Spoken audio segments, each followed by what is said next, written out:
সালামু আলাইকুম। মুয়াজ্জিন সাহেব বা ইমাম সাহেব যখন মসজিদে আজান দেয় তখন একজন মুসলিমের করণীয় কি? ভাই, আমার ভাই ও বোনদের করণীয় কি? আজকে আমার এই ভিডিওতে আমি তা বলবো আপনাদেরকে।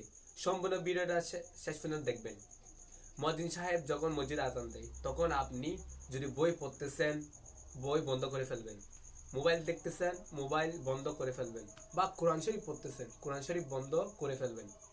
যেখানে আল্লাহ কোরআন শরীফ বন্ধ করতে বলেছে সেখানে আর কোনো কিছু করা তো সবগুলো বন্ধ করতে হবে। আর কোনো দলিল লাগবে না দলিল। যেখানে কোরআন শরীফ বন্ধ করতে বলেছে সেখানে বাকি সব কিছু বন্ধ করতে হবে। সো মূল কথা আসা যাক। ইমাম সাহেব যখন আজান দেয় তখন আজানটা আপনার ভালো মন দিয়ে শুনবেন এবং ইমাম সাহেব যেগুলা যেগুলা বলবে আপনার মুখে সেগুলা উচ্চারণ করবেন।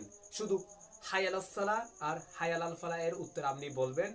আমরা বলবো আর কি, লা হাওলা ওয়ালা কুওয়াতা ইল্লা বিল্লাহ, এটা শুধু বলবেন। আর বাকি সবগুলো সেম টু সেম ইমাম সাহেব যেভাবে বলবে আপনি এভাবে বলবেন। মনে করেন এখন আজান শেষ হয়েছে, মনে করেন আজান শেষ হওয়ার পর একটা দোয়া আছে, দোয়াটা জানা থাকলে পড়বেন আর জানা না থাকলে আজকে শিখে ফেলবেন। আমি এখানে এখন দিয়ে দিচ্ছি, এখান থেকে আপনারা শিখবেন। না শিখলে কিন্তু অনেক জ্ঞা হবে, কারণ ইলম অর্জন করা ফরজ।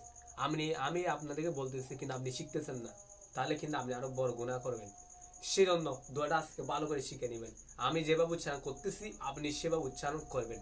ধরেন আল্লাহ اللهم رب هذه الدعوة التامة والصلاة القائمة آت محمدا الوسيلة والفضيلة وابعثه مقاما محمودا الذي وعدت إنك لا تخلف الميعاد। তাহলে আপনারা দোয়াটা আজকে শিখে আজকে থেকে পড়া শুরু করবেন ইনশাআল্লাহ। সবাই বলি আসসালামু আলাইকুম ওয়া রাহমাতুল্লাহি তাআলা ওয়া বারাকাতুহু।